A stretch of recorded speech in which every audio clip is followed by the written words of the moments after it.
केदारनाथ उपचुनाव में क्या कांग्रेस को गुटबाजी भारी पड़ेगी? क्या नेताओं के अलग अलग बयान, नेताओं के अलग अलग तरीके की रणनीतियां बीजेपी को फ़ायदा उठाने का मौका देंगी? क्या कांग्रेस के सामने चुनौती यही है कि पहले एकजुट हुआ जाए? जैसे बद्रीनाथ और मंगलौर उपचुनाव में कांग्रेस जीत हासिल कर चुकी है, लेकिन केदारनाथ में क्या उसके सामने संकट है? इन तमाम सवालों के बीच अब दावा ये किया जा रहा है कि सब कुछ ठीक हो जाएगा। मैंने तो ऐसा कोई वाकया नहीं देखा कि जो ठीक नहीं हो। मुझे तो लगा कि सब ठीक है।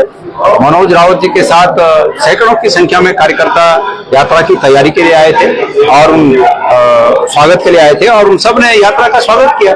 तो इसमें और क्या ठीक और क्या खराब निकाला जाए? मैंने तो सब अच्छा दिखा। केदारनाथ प्रतिष्ठा यात्रा के दौरान कांग्रेस के भीतर तनातनी की खबरें थी। रुद्रप्रयाग में अलग अलग मुद्दों को लेकर भी बयानबाजी का भी जिक्र हुआ। मनोज रावत और करण महरा के बीच तल्खी की भी खबरें हैं।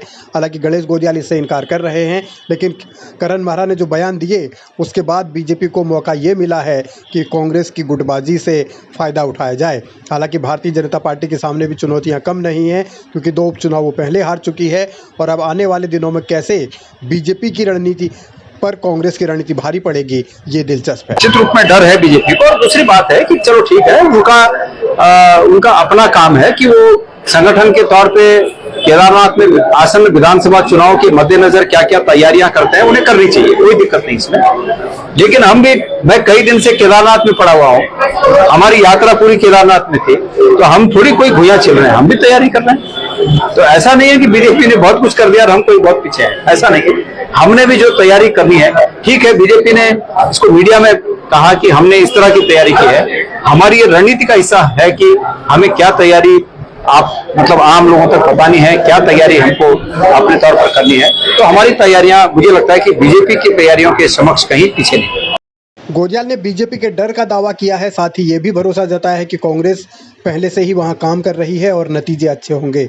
लेकिन जिस तरीके के हालात हैं, सवाल ये है कि उम्मीदवार वहां कौन होगा। मैंने तो अपने नाम को पहले ही बड़े नतमस्तक होकर अपने नाम की बात को पहले ही खारिज कर दिया। मैं कोई वहां पर दावेदार नहीं हूँ। मैं पार्टी का कार्यकर्ता हूं और कार्यकर्ता होने के नाते पार्टी मुझे जो भी काम उस विधानसभा में देगी, मैं उस काम को करूंगा। मेरा प्रचार से संबंधित ये वक्तव्य है कि प्रचार से संबंधित जो भी काम मुझे देगी, मैं उस काम को करूंगा। दूसरी बात है कि आपका कहना है कि तमाम वो हो गए, तमाम दावेदार हो गए, तो ये स्वाभाविक है। जिस विधानसभा क्षेत्र में जीतने की संभावना जितनी ज्यादा होती है, वहां दावेदार उतने अधिक हो जाते हैं। तो केदारनाथ में चूंकि जीतने की संभावना और मजबूत है, इसलिए सभी को लगता है कि भाई मुझे टिकट मिलेगा, तो अच्छी बात है। आप खुद ही सोचिए ना कि जिस प्रकार हरियाणा में कांग्रेस के टिकट के लिए एक लंबी लिस्ट है नामों की, हर एक विधानसभा सीट है, तो इस बात का द्योतक है कि वहाँ उम्मीद ज्यादा है। इसी तरह अगर केदारनाथ में बहुत लोगों की लिस्ट है, तो इस बात का द्योतक है कि वहाँ जीतने की उम्मीद ज्यादा है। इसको इस रूप में देखा जाना चाहिए। दावे बीजेपी भी कर रही है और दावे कांग्रेस भी कर रही है, लेकिन इन दावों के बाद जनता किस पर भरोसा जताएगी, इसे लेकर अभी कुछ नहीं कहा जा सकता। चुनाव की तारीखों का ऐलान नहीं हुआ है, लेकिन कांग्रेस के सामने आपसी झगड़ा एक बड़ी चुनौती है।